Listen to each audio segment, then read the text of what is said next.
Саламатсыңарбы? Саламатсызбы? Мен силерге суроом, частный миграционный карта менен ар 3 айда кирип чыкса болобу Россияга? Частный миграционный карта менен ар 3 айда кирип чыкса болот, бирок өтө кооптуу. Анткени частный менен Россиянын территориясында иштеп аткан жеринен кармалса сразу депортация болот. Мен эмеде иштейм да, частный клининг болуп, Авитадан Сиз заказ ошо алып. клинингде иштеп атасыз. Ал частный клинингде иштегенде частный дегенди чийиш керек деген жок. Сиз частный клинингде иштесеңиз дагы работа дегенди сызышыңыз керек болчу. Эгерде работа кылып алып кирсем, частный клиник болуп иштеп атам, трудовой договорду кандай кылам? Эме самозанятыйды жасаш үчүн кайсыл жака барам? Трудовой договор, сиз трудовой договор албай каласыз, анткени сиз гражданско-правовой договор жасайсыз. Так как частный клинингсиз. Ошо клиентиңиздин бир клиентиңиз менен сүйлөшүп туруп гражданско-правовой договор түзөсүз. Андан кийин уведомлениясын жөнөтүп коюп, самозанятость ачасыз дагы. Ошол самозанятостьтан налогуңузду төлөп жүрө бересиз.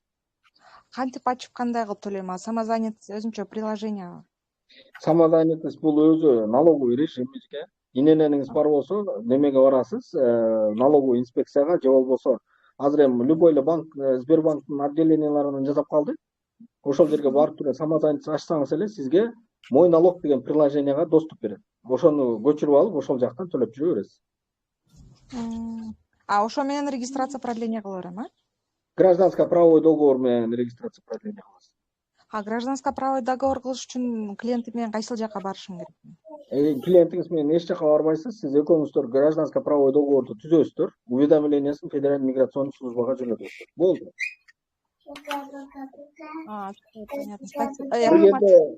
Эгерде гражданско-правовой договор боюнча кандайдыр бир кененирээк билем берсеңиз, эфирден кийин кылып калсаңыз, түшүндүрүп берем. Рахмат.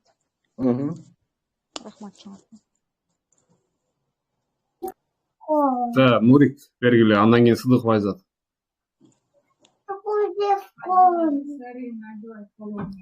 Нурик жок болсо Сыдыков Айзат бергиле.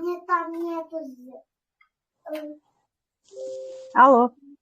Алло, саламатсыңарбы? Айзат күтө турасыз, кийинчисиз, Нурик күтө туруңуз. Нурик бергиле. Ассаламу алейкум, кандайсыздар? Мен суроом төмөндөгүчө, менин 4 балам алып келгем да, чоң эле балама өзүмө кошуп регистрация жасайм.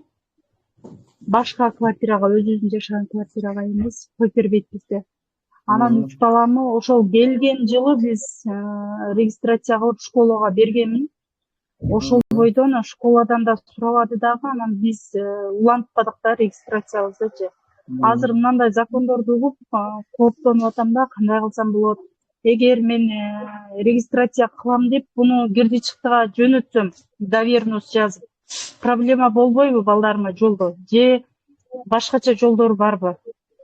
Границага чыгарбай эле мен доверенность жазып, бир киши менен жөнөткөн атасыз, атайын бир киши менен. Ошентсем болобу? Же бул жактан неме границага чыгарбай эле жасасам болобу? Мен официально иштейм, трудовой договорум бар. Так, же бул жактан башка жолу барбы? Эки быкатыңыздын эми баягы кандай десем болсо болот. Например, сиз ошо границага барып келе турган бир кишиге доверенность жазып, ошол эле ушу менин несовершеннолетний балдарымды границадан чыгарып киргизгенге уруксат берем деп доверенность берсеңиз, ошол менен деле кирип чыкса болот. Кичинекей балдарыңыз. Единственный жолдон регистрацияларын текшерип калышы мүмкүн. Жолдон аябай текшерип атат миграционный служба Саратов, Маратовтан. Анан Саратовтан текшерип, регистрацияга чыкпай калса, ошо алып бараткан киши штраф алат. Бул бир. Экинчиси, сиз бир эки жерден кирди чыкты кылбай эле регистрациясын узартсаңыз деле болот, бирок так как несовершеннолетний кишилерге, чоң кишилер жооп бергендиги үчүн сизге штраф салат. Штраф алат. 3 балаңызга штраф салса, анан сиз чоң штрафка сиз түшүп кетесиз.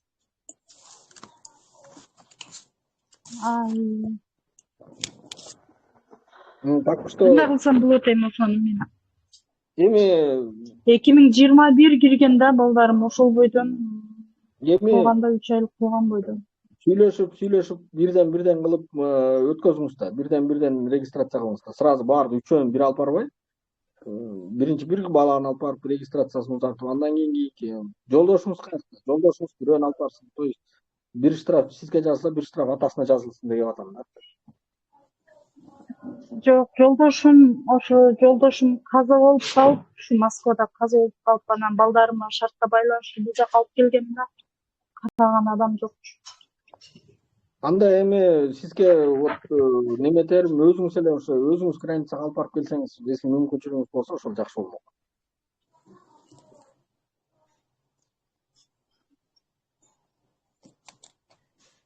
Өзүм атап келсем, Өзүм сатып экинчи сурам, мен немеден автобустан штраф алып калдым да. Билет жок бараттыңыз беле? Жок, безлимит болчу 3 айлыкчы. Мен басканымда меме галочка болгон, жашыл галочкачы. Ошол тийбей калганбы же мурунку баскан адамдын галочкасын көрүп мен утуп калганбы? Мен безлимит деп 90 күнгө деп чыгып турат, жана контроль текшергендечи. Ошентсе дагы мага штраф жазып койду да. Сиз ошол эки штрафыңызды жана мозгор транстын атайын ошо штрафтарды отмена кыла турган жери бар, ошол жерге барып эле заявление жазып койсоңуз отмена кылып коет экен.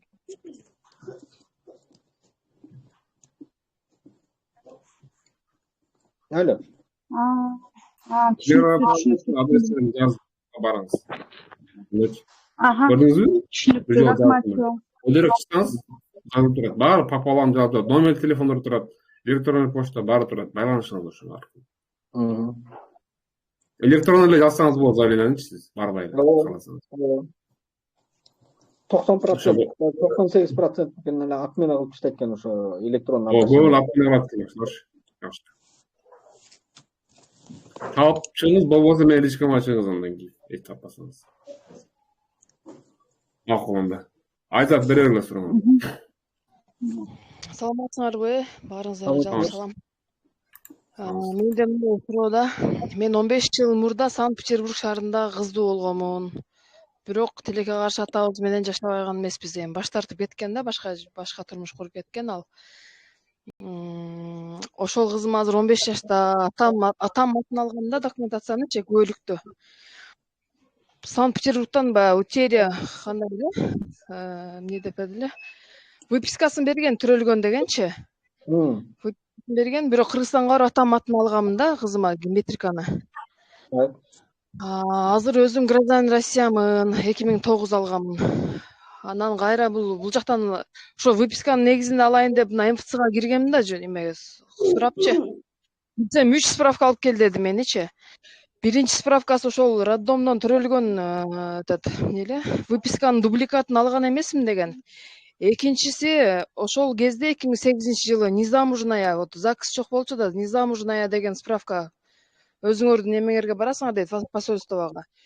Ошол справка. Үчүнчүсү болсо кызыма ошол Кыргызстандан свидетельство метрика алган эмесмин деген 3 справка деди да, ошол 2 справканы ала албай жүрөм да азыр. Ошону кандай кылсам болот? Сиз азыр эмне үчүн бул эки документтерди чогултуп атасызбы, түшүнбөдүм. Гражданство алып берейин дегем кызыма да, вот российскийчи. Сизде тигилеке метрикада апасы деген жерге сиз жазылгансыздар. Мен жазылгам, Сыдыкова деп. Болду да, анда сиз ошол эки метриканы эле орусчага отуртуп туруп эле ошол эки менен подавать этишиңиз керек эле. Атамдын атын алып атам, өзүм атамдын атынан. Чоң тайтасынын атынан. Жок, ошо таятасы как бы атасы катары жазылып калганбы тигиреки метрикада? Ооба, атасы катары жазылып калган да, өзүбүздүн атын. Талап деген мааниде алып. Азыр эми кайсы эки справканы ала албай атасыз? Незамужем была дегенди? Ошо эки 2008-жылы незамужная деген справка, экинчиси болсо ошо Кыргызстандан метрика алган эмесмин деген справка керек болуп атат да мага. Сиз Кыргызстандан метрика алгансыз да. Бирок өзүм атыма алган эмесмин да, ал эсептеле бербей, карала береби дегеним, Сыдыкова деп алыш керек эле го, Сыдыкова деп алган эмесмин да. Ошентип алып көрсөм болобу деп. Майта одиночка алгансыз? Жок, алган эмесмин.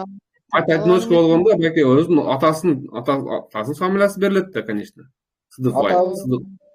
Ал атасы деген жерге эгерде таятасы жазылбаса, сиз как мать одиночка катары ошол эле митирка менен кетишиңиз керек ал немени, гражданствого. Жо, атам атына алып калат атпайбы метрикадан? Атасы, мен түшүнбөдүм, ошо сиздин атаңыз атасы деген графага жазылып калганбы? Ооба, атам менен апам жазылып калган. Ооба.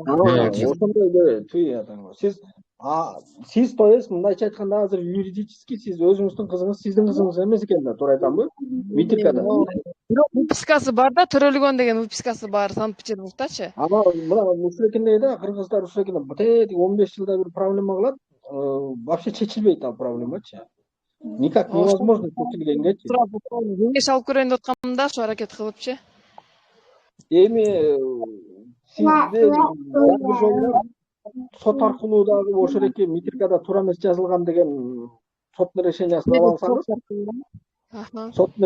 ала алсаңыз, анан ошол экинде митирканы кайра жазганга уруксат берет. Ошол экинде кайра жаздырсаңыз болот. Ал сот неметем да, сүйлөшөм да ошондо через сот. Ооба, через сот Кыргызстандан эле ошол сотко бересиз, ушундай мен митирка алып атканда биз оказывается мен билбей ушундай апам менен апам барса, ЗАГСтан эле ушундай атам менен апамды атасы апасы кылып жазып таштапты. Бул туура эмес. Менин кызым мынакей төрөлгөндүгү жөнүндө кагаздар менин атыма өткөзүп бериңиздер суранам десе, сот ошол экинде деп чечим эле чыгарып берсе, изменить там керек немени митирканы өзгөртсүн десе, өзгөртүп берет. Түшүндү. Чоң рахмат, Алла ыраазы болсун сиздерге. Ден соолук каалайм. Рахмат чоң. Мынча сурайын деп аттым эле. Так. Кыргызстанга барып 1-2 ай жүргөнүнөн кийин иштей берип ал карта же ишти кайра башынан тапшырыш керек? Зеленый картаны качан алдың эле? 1 ай болуп калды. Ал 2 айга барып келсең, ал иштей берет. Сен эмдиги жылы кайра ошол зеленый картаны өткөн айда барып медосмотрдон өтөсүң. Эмес келген да, медосмотрдон. Бирок иштей берет, ошо 10 жылга дейин. Иштей берет тууган. Мен ошону, май рахмат ошону сурайм.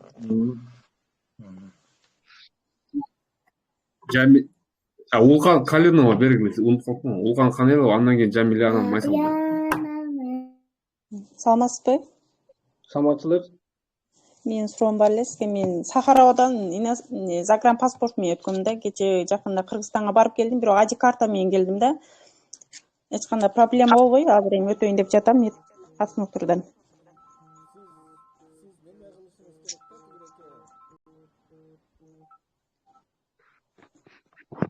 Сиз качан өттүңүз эле Сахаровадан вообще? Сахаровадан 2023 февралда өткөм да. То есть сиздики азыр 2024 февралга чейин убактысы бар экен, туура айтамбы? Кандай 2024 февраль өткөн жоксузбу сиз? Жок, 2023 феврал өткөм. Жок, 2023 февраль өтсөңүз, 2024 февраль медосмотрдон өтүшүңүз керек эле. Кайра өттүңүзбү? Жок, өткөн жок. Мен майда Кыргызстанга кеттим, кече жакында 1 жума болду келгеним. Ади карта менен кирдим да, бирок киргенде. Анда ади карта менен кирсеңиз кайра жаңы берет сизге. Зелен карточканы жаңы аламбы ошондой? Жаңы берип атыптыр, ошол эки кээ бирөөлөрүнө жаңы берип атыптыр, так что сиз жаңы алып калган. Жаңы алганыңыз сизге жеңил да. Белки эскиге өзгөртүп киргизгенден көрө. Рахмат чоң сиздерге. Жамиля бергиле. Жамиля Майсалбек. Жок болсо странник ким странник кош берди. Assalamu alaikum. Алейкум ассалам. Алло. Алейкум ассалам. Сиз каяктан тура берген атасыз? Мен бере берейинби? Салам алейкум. Мен суроо мындай да, кече Кыргызстандан квартирага эже келди эле, мурун регистрация коюп жүргөн да үйгөчү. Ошону эми азыр хозяйка айтып атат, буну 3 айлыкка коюш үчүн трудовой договор керек экен деп атат да. Ошого меники менен продление эмес, жөн эле койсо болобу, болбойбу? Болбойт. Сиз ал эжеге кимсиз? Атасызбы, апасызбы? Жок, мен алысыраак тууганбыз да, ошого хозяйка хотя бы сеники менен жасап берели деп атат да, бирок 3 айлык регистрацияны без трудовой договор жасайт да, туурабы? Турганым, биринчиден 3 айлык регистрацияны Кыргызстандан жаңы келген кишилерге трудовой договор сурабайт. Экинчиден, закон боюнча ал жерде чоң ата, чоң апасы, апасы, атасы, анан жолдошуна гана уруксат берилген. Жолдошу жана баласына гана уруксат берилген. Башка бирөөнүн трудовой договору менен регистрация турганга. Так что в любом случае сиздин ал эжеге тиешиңиз жок. Если башка эженин продление кылса, 9 айга продление кылса, меники деле кереги жок анда, трудовой договор. Өзүнүкү болуш керекпи?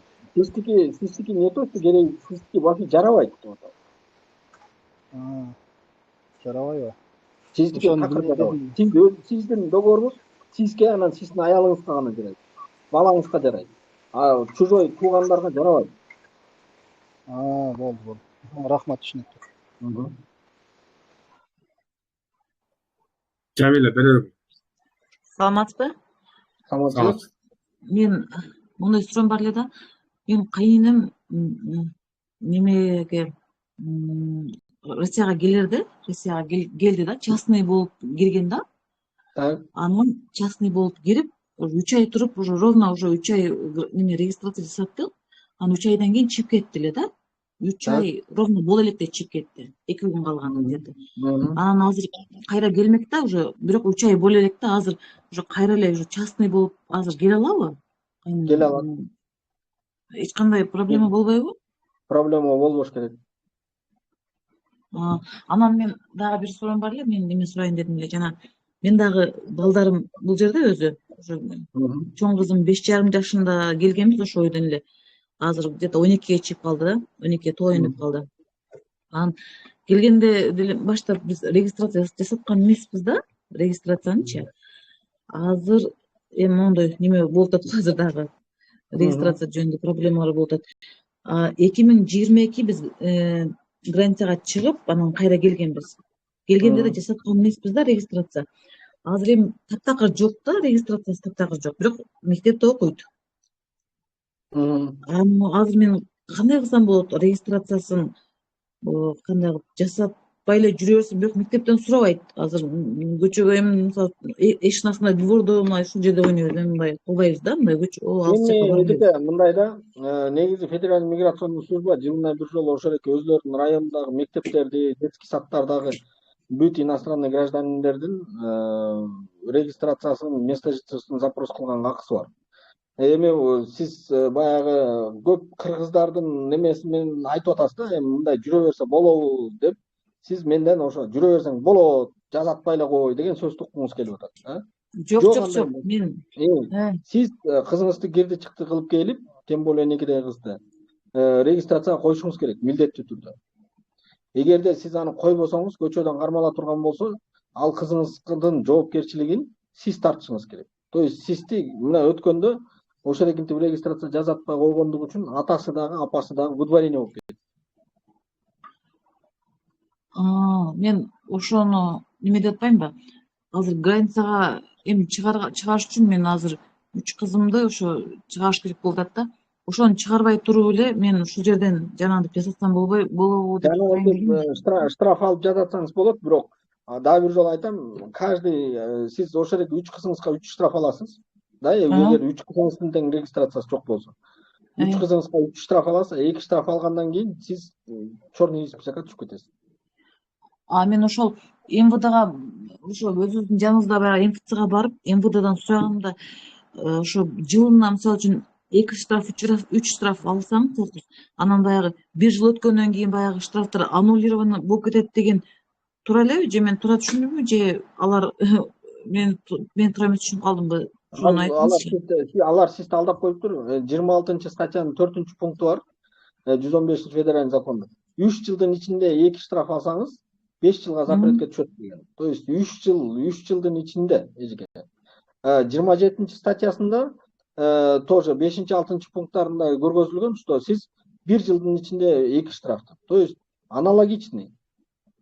Бул окшош статьялар, бирок орустар кааласа, 26 статьяга салып 3 жылдын ичинде 2 штраф алыптыр деп, аны менен черныйга салып коюшу мүмкүн. Же болбосо 27 статья менен 1 жылдын ичинде 2 штраф алыптыр деп ага салып коюшу мүмкүн. Так что аннулировать этип кетет, ал тарыхтан өчүп кетет деген киши сизге жалган айтып койгон. Бул жалган. Анда мени МВДдан эме коюштур да мен анда.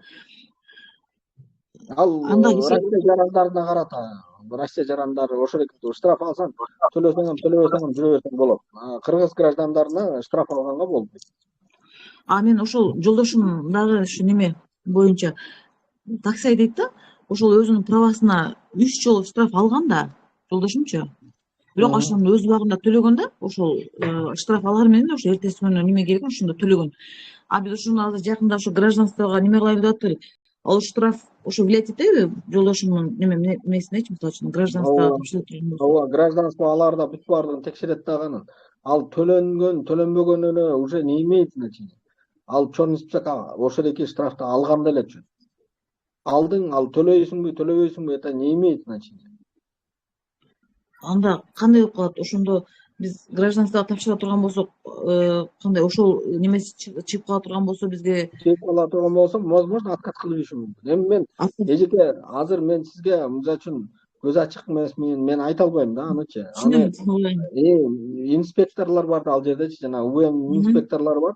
Ошолор чукулап текшерет ошол экени гражданство тапшыргандачы. Кээ бирөө убагында төлөп туруп экени кой берип коелу деп өткөзүп берет. Кээ бирөө болсо бул өтпөш керек, бул гражданство албаш керек, бул чурка деп отказ кылып берет. Түркүн ситуациялар бар. Бирок что эми Кудай деп эле тапшырып көрө бериш керек. Ал эч кандай отказ болуп калат экен деп мисалы үчүн тапшырбай койбош керек. Тапшырып көрө бергиле. Отказ болсо отказ болот, анда Кыргызстандын паспорту менен жүрө берет. Отказ болбосо гражданство алып калат, Кудай деп жүрө берет. Силер эмне основанияда тапшыргандасыңар ошол эки немени, гражданствону? Мен ошол кайненем кайненеме биринчи азыр ошол кызы кайынсиңлим гражданин да, кайненем алган атат да азырчы. Ошол апасы тууралуу мен жолдошум апасы тууралуу алып атат да. Эми алып керек, апасы ал элек болсо, апасы да алганына 4 ай бар. Апасы алгандан кийин анан жолдошуңуз алганга да убакыт керек. Так что силердин астында азыр да бир 8 айча убактыңар бар экен. Кудай деп тургула, эч неметсе апасы алар менен тапшырып көргүлө. Эч кандай отказ болуп кетет экен деп тапшырбай койбош керек. Может отказ кылат, может кылбайт, кайдан билесиз аны. Кудайдын бир Алланын колунда. Дагы бир суроом бар, эме коесузбу? Анан ошол немеде азыр мен эки балам бул жерде төрөлгөн да, ушул жерде төрөлгөн да. Азыр ошол мен эме го будущий да, эмнеси мен уже неме келгенде сурап коеюн деп атпаймынбы? Жолдошум ошо гражданство ала турган болсо, ошол балдарым атам ошо жолдошумдун немесинде да, фамилиясында да. Ошондо бул жерде төрөлгөн менин балдарым эч кандай границага чыкпай туруп эле баягы бул жердин свидетельствосын алган да. Ошондо бул жерден эле ошо МВДдан печать басып берет деп ошентип неме кылып атышат да, мен ошо эмелеримчи. Ошо туурабы ошондо? Жамиледе бир адам калып суроосун берип алсын, убакыт аз калды. Кыскараак кылыңыз. Жамиле, сиздин ситуацияңыз мындай, биринчи жолдошуңуз алыш керек гражданствону. Жолдошуңуз алгандан кийин, андан кийин балдарга ошол экен документ тапшырасыңар. Вот ошол экенде документтер бүт баардыгы базада туруш керек ошол балдар. Ошол эгерде базада турса, аларга гражданствону берет дагы, метрикаларынын переводдору болот, метрикасынын аркасына кызыл печать басып коет. Приобрел гражданство деп. Всё. Болду. Рахмат. А так ошол экил убактарда айтып атам, дагы бир жолу айтам, алдагы регистрациясы жок, анан бир канча жыл жүргөндөн кийин алып барып тапшырсаңар, баланча жыл регистрациясы жок жүрүптүр деп отказ болушу мүмкүн балага. Ошондуктан азыртадан түздөп коюңуз да, документтерин киргизип жазатып, регистрацияны койдуруп, баардыгын азырдан түздөш керек. Ал биздики кыргыздар баягы жумуртка келгенде какылдайт болуп, так эртең гражданство тапшырам деген кийин оңдоп баштайт да документти, анан УВМдин сотрудниктери да жинди эмес ал жерде, өкмөлөр отурбайт. Алар анан чукулап чыгышат да, отказ кылып берет.